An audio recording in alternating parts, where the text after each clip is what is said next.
Ganga versus मंगा। घमंडी बहू और झगड़ालू सास पार्ट 1। एक गांव में गंगा नाम की औरत रहती थी। उसका एक लौता बेटा था रवि। गंगा ने अपने बेटे को बड़े नाजों से पाला था। उसे खूब अच्छी तरह पढ़ाया लिखाया था। एक दिन गंगा अपनी सहेली पद्मा से फोन पर बातें कर रही थी। क्यों री पद्मा, तेरी बहू तेरी बात सुनती नहीं, ऊपर से वो तुझसे ही काम करा रही है। ये सब बोलते हुए तुझे शर्म नहीं आती? बहू से कैसा डरना, तू मेरी सहेली नहीं है, चल फोन रख दे। ऐसा बोल रही थी तो पद्मा बोली, हाँ, जब तक कि तेरे बेटे की शादी नहीं हो जाती तो ऐसे ही बोलेगी, उसके बाद तुझे पता चलेगा।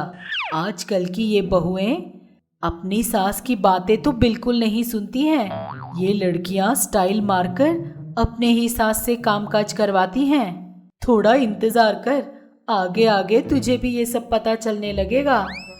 इस तरह बोल रही थी तो गंगा हंसते हुए बोली, मैं तेरे जैसी नहीं हूँ पद्मा।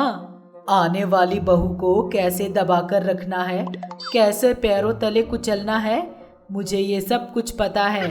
मेरे सामने किसी भी बहू को झुके रहना ही होगा। वैसे भी मेरे घर जो लड़की बहू बनकर आएगी हमेशा मेरे सामने झुकी ही रहेगी। ऐसी ही भोली भाली लड़की को मैं ढूंढकर अपने बेटे से शादी करवाऊंगी। अच्छा, ये भी देखते हैं। हाँ हाँ, देखना। ऐसा बोलकर वो फोन रख देती है और वहां से उठकर हॉल में बैठे हुए अपने पति राजेंद्र के पास आकर बोलती है, अजी सुनते हो, अपने लड़के के शादी के बारे में मैंने आपको पंडित जी से बात करने को कहा था ना, बताया आपने? हाँ हाँ, बताया ना, पंडित जी ने बोला था आज आकर हमसे मिलेंगे। इस तरह दोनों बातें कर रहे थे कि इतने में पंडित जी आ गए। पंडित जी को देखते ही राजेंद्र ने कहा, अरे ये देखो, ये तो बातों बातों में ही आ गए। आइए पंडित जी, आइए, बैठिए। नमस्ते राजेंद्र जी। इस तरह बोलते हुए वो आकर बैठ गया। क्यों पंडित जी, मेरे बेटे के रिश्ते की बात कहाँ तक पहुँची? गंगा जी, जब से राजेंद्र जी ने बताया है मैं तो बस उसी काम में लगा हुआ हूँ। आसपास के गांव के सभी लड़कियों की फोटो लेकर आया हूँ। आप बस अपने मनपसंद लड़की को सेलेक्ट कर लीजिए, बाकी की बातें मैं संभाल लूँगा। अच्छा, दिखाइए दिखाइए। ठीक है गंगा जी। ऐसा बोलकर पंडित जी अपने पास के सारे फोटो दिखाने लगे। सबसे पहले एक फोटो दिखाकर बोले, ये देखिए, ये लड़की पास के गांव में ही रहती है। इसके पिताजी बहुत बड़े लॉयर हैं। ये बात सुनते ही गंगा बोली, क्या लॉयर? अरे नहीं नहीं, इस लड़की को सारे लॉ पॉइंट पता होंगे। छोटी छोटी बातों पे ये कोर्ट जाने की बात करने लगेगी। दूसरा रिश्ता दिखाइए। ठीक है, ये देखिए, ये लड़की है रानी। इसके पिता पुलिस ऑफिसर हैं। क्या कहा? Police officer? बिल्कुल नहीं। गुस्से से एक बात बोल भी दो तो शायद पुलिस स्टेशन में रखवा देगी। नहीं बाबा नहीं। ठीक है अम्मा। अरे पंडित जी, इस तरह पुलिस और लॉयर के रिश्ते मत दिखाइए और ना ही किसी अमीर घराने की लड़की का रिश्ता दिखाइए। तो फिर आपको किस तरह का रिश्ता चाहिए? हमें कोई आज्ञाकारी लड़की दिखाइए जो अपनी सास ससुर का बात मानती हो। दहेज ना हो चलेगा, लेकिन पुराने जमाने की तरह साफ सुथरे कपड़े पहने, बस यही काफी है। ठीक है गंगा जी, मुझे थोड़ा वक्त दीजिए। ऐसी लड़की मिल जाए तो मैं आपको तुरंत बताऊंगा। ठीक है पंडित जी, आप वापस आइएगा। वो गंगा जी। क्या बात है पंडित जी, पैसे? हाँ, पहले लड़की को दिखाइए, उसके बाद बातें करेंगे, उसने कहा। पंडित जी वहां से चलने लगे। पता नहीं कौन लड़की इस घर की बहू रानी बनने वाली है, भगवान ही बचाए। इस तरह बोलकर वो जाने लगे। गंगा के गांव के 4 गांव बाद रामाराम नाम का एक और गांव था। उस गांव में मंगा नाम की लड़की रहती थी। वो पढ़ी लिखी लड़की थी। एक दिन वो घर पर बैठकर अपने दोस्तों से बातें कर रही थी। अरे मंगा, कल तुझे कोई रिश्ता आया था ना, क्या हुआ? तेरी शादी पक्की हो गई? हैं? कुछ पक्की नहीं हुई। अरे ऐसे क्यों बोल रही है? और नहीं तो क्या। ये लड़की देखने वाले लड़के, एक एक लड़का अलग अलग रहता है। अगर साड़ी पहनकर बैठो तो बोलते हैं लड़की पुराने जमाने की है, हमें पसंद नहीं आई। तो फिर अगली बार जब लड़के देखने आते हैं तो जीन्स और टी शर्ट पहनकर बैठो तो बोलते हैं लड़की बहुत पॉश है, हमें नहीं चाहिए। ऐसा बोलकर चले जाते हैं। अब बता मैं क्या करूं? इस तरह बोल रही थी तो उसकी सहेली हंसने लगी। अरे चुप, मेरा दुखड़ा सुन के तुझे हंसी आ रही है? सॉरी सॉरी यार। एक काम कर, बता, तू एक अच्छा सा ट्रेडिशनल ड्रेस पहन और फोटोज खिंचवा और उसे ले जाकर किसी शादी के ब्रोकर को दे दे। वही तेरे लिए कोई अच्छा सा रिश्ता देख लेगा और जब लड़के वाले तुझे देखने आएंगे तो ऐसा ही कोई ट्रेडिशनल ड्रेस पहन कर बैठ जाना। ये बात सुनकर मंगा को अच्छा लगा। उसने अपनी सहेली की बात मान ली और फोन रख दी और जाकर एक ट्रेडिशनल साड़ी पहनकर उससे फोटो खिंचवाए और उन्हें जाकर शादी के ब्रोकर को दे दिया। ये फोटोज घूम फिरकर गंगा के पास पहुँचे। पंडित जी उन फोटोज को गंगा को दिखाते हुए बोले, गंगा जी, इस लड़की का नाम है मंगा। मंगा को देखते ही गंगा बोली, देखने में तो लड़की सर्वगुण संपन्न लग रही है।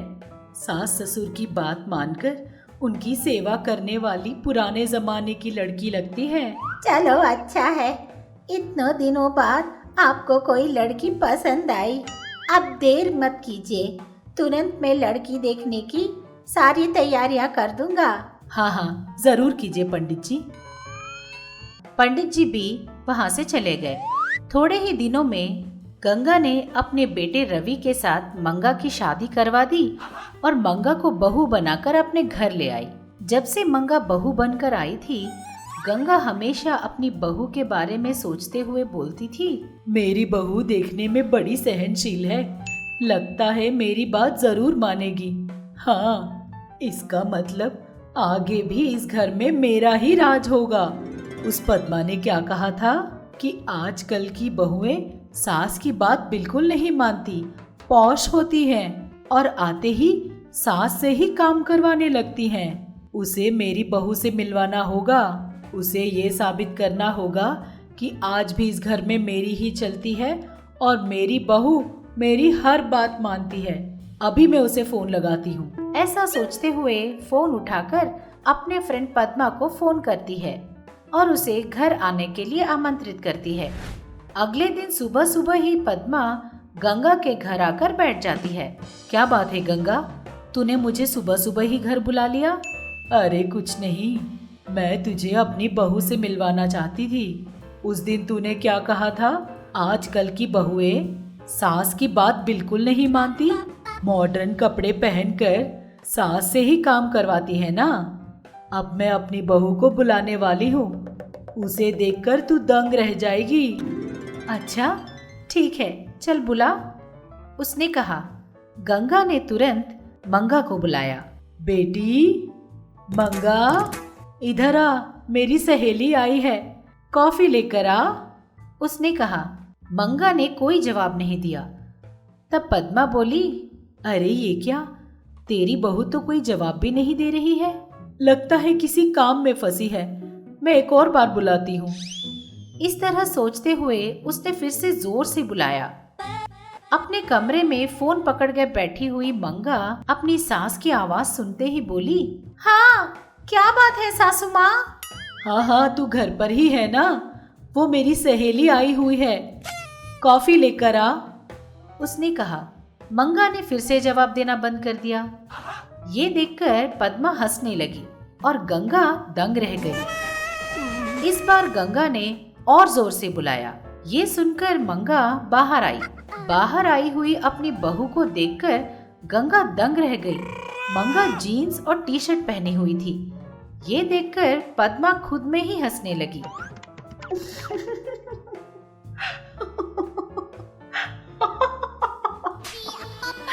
अरे मंगा, ये क्या पहन लिया है तूने?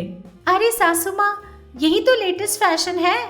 आप बूढ़े हो चुके हो, आपको इन सब की क्या खबर? ये बात सुनते ही गंगा दंग रह गई। इसका मतलब तू हमेशा ऐसे ही कपड़े पहनती है क्या? हाँ, कभी कभी। तेरे कपड़ों के बारे में तो बाद में बात करेंगे, पहले मेरी सहेली के लिए कॉफी लेकर आ। कॉफी? मुझे तो कॉफी बनानी नहीं आती सासू माँ, आप ही बना लीजिए।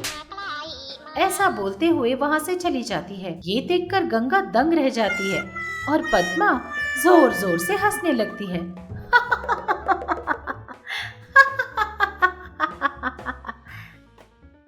हमें यकीन है कि इस एपिसोड ने भी आपको खूब हंसाया होगा। तो देर किस बात की, बजाओ घंटी और करो सब्सक्राइब। आप गंगा के फैन हो या मंगा के, ये जरूर बताना। ऐसे और मजेदार वीडियोस के लिए देखते रहिए चाचा टीवी।